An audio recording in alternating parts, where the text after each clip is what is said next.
Anthony Davis is back. Just ask him. I'm Robin Lundberg here with Ben Pickman and Wilton Jackson. And guys, AD with a dominant performance in a Lakers win over the Suns. And it really stinks for the Suns that they might have the kind of season they've had and could see the Lakers in the playoffs.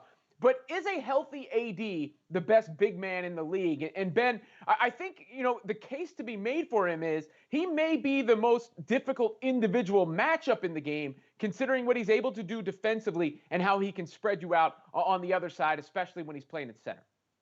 Well, I don't even know if that's true, though, Robin. I mean, Anthony Davis is phenomenal. He's a special player. But Joel Embiid, when he is also healthy, may be the single most dominant force on either end of the floor, both as a rim protector on defense and just a space eater, and his ability to just pummel people on the offensive end of the floor. And then I turn to Nikola Jokic, who is going to win the MVP this year. And his single season this year is the best season that any of these guys have really had in their careers. You look at it, the 14.7 win shares right now that the Joker has compiled. AD has never had a season as good as that, as many win shares as that. So to me, Jokic right now is playing the single best of any of these guys throughout their career. And then you can go to the playoff argument and you can see the success or not success that these teams have had.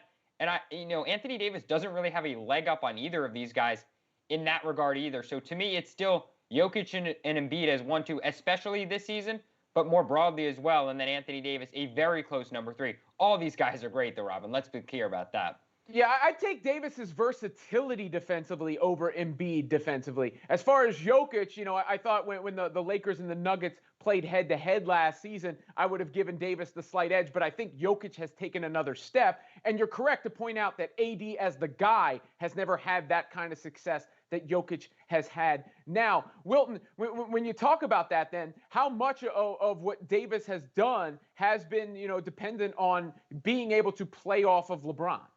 I think a lot of it has been able to affect Anthony Davis being able to play off LeBron. You're talking about Anthony Davis, last year had an MVP type season, but I think a lot of that had to do with the fact that he was able to play with LeBron.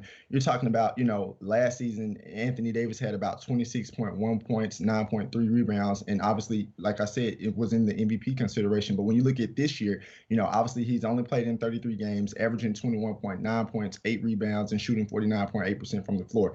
But to your point of what you mentioned, Robin, the way that he played against the Suns last night, that's classic AD. That's an AD that can't be stopped. Not in 1 game, 2 games, not even in a 7-game series if it was going to go to that point. So, when you think about that, and in terms of, obviously the play of Joel Embiid and Nikola Jokic, like he's not necessarily having the best year statistically as being alluded to, but a healthy AD is a very dangerous AD.